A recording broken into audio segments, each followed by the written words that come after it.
අද දිනේ තේරීපත් වූ නව පාප් වහන්සේ ගැනයි දැන් අපි කියන්න යන්නේ.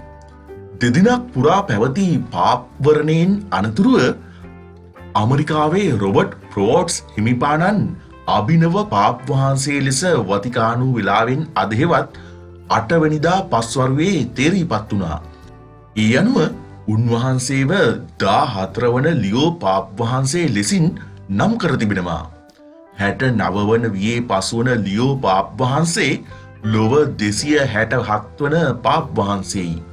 එමෙන්ම උන්වහන්සේ ඇමරිකාවෙන් තේරීපත් වූ පළමු පාප්වරයා ලෙසින්ද ඉතිහාසයට එක් වෙනවා. ඒ අනුව බිලියන 1.4ක් වූ ලොව පුරා කතෝලික ප්‍රජාව වෙනුවෙන් 14 වන ලියෝ පාප් වහන්සේ නායකත්වය අද ඉඳන් දෙනු ඇත.